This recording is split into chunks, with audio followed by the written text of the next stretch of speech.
I'm Kathy with the Character Corner. Today I want to talk to you about the topic of how to push your older kids away from you. And of course, this is not something that we want as parents, but it's something that often happens. As parents, we all want to keep a good relationship with our kids as they become teens and young adults. Often, however, without meaning to, you may push your older kids away from you. So let me ask you this. Are you aware of things you may be doing that might turn your kids away or your teens away? Many times, I think what happens is in our efforts to keep our teens or our young adults from going prodigal or becoming rebellious, making wrong choices, we parent in a way that just tightly restricts and dominates them. This often backfires then as the teen pushes away, trying to gain some of the freedom that comes as they mature and get older. Some ways of over controlling are some signs that you are. Don't let them make any decisions on their own. Obviously, that's over controlling. Don't give them any freedom as they get older and more mature. Continue to treat them as a child rather than an adult. Don't give them choices about anything. Speak to them in a condescending tone. As an adult, think how you would feel if someone treated you that way. You'd feel insulted and probably a bit resentful, right? So is it any wonder that our young people often push away when we rein them in so tight and do some of these controlling things rather than letting them grow and mature and kind of loosening up on that control? If we follow the example that Solomon sets in Proverbs, we would come alongside of our young people, just like we would a fellow adult. And with love, we would then warn them of natural consequences for poor choices. Solomon actually modeled for us how we can influence our teens through love and respect. When our kids are young, it's very normal and right for us to control them. We choose what they eat, when they go to bed, what behavior is allowed, often what they wear, things like that. That's what I call stage one. And our goal in that stage, which is approximately up to about age 5, should be to train them in what's right, start training their character.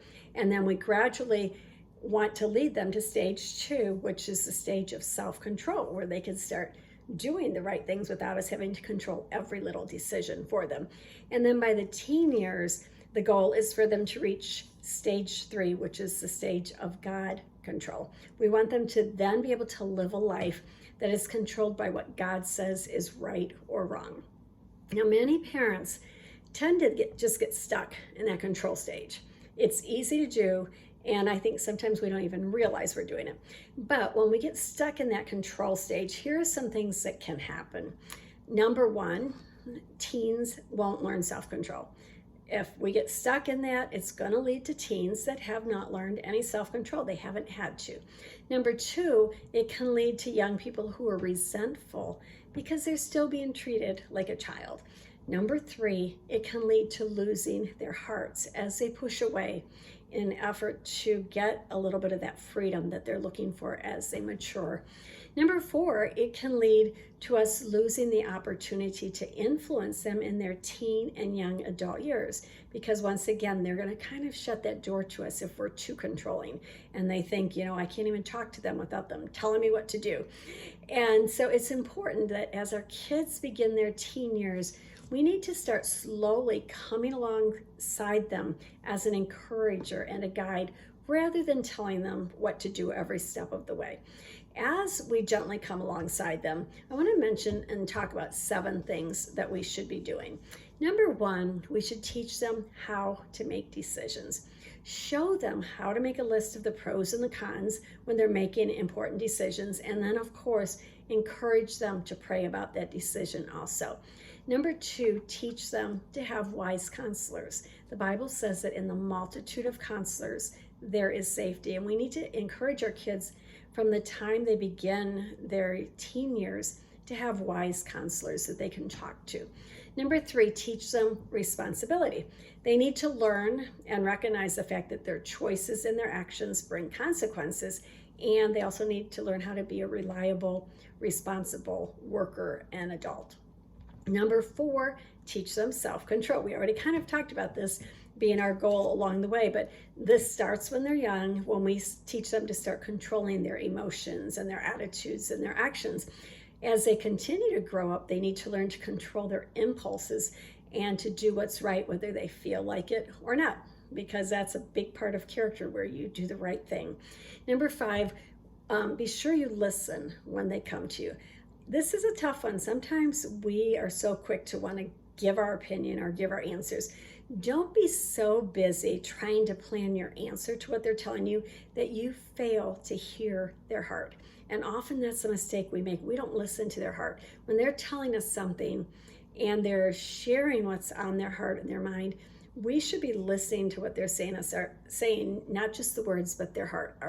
Are they really trying to tell you that they're scared or worried about something, or that they're upset? So listen to their heart.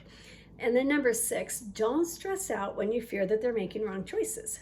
Most young people will make mistakes, and that's how they learn. So it's okay. If you've trained them well enough, they're not going to be huge mistakes that are in big areas.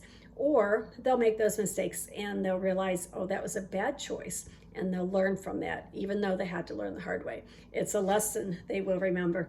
Number 7, encourage them when they do mess up. Don't criticize, lecture, or condemn.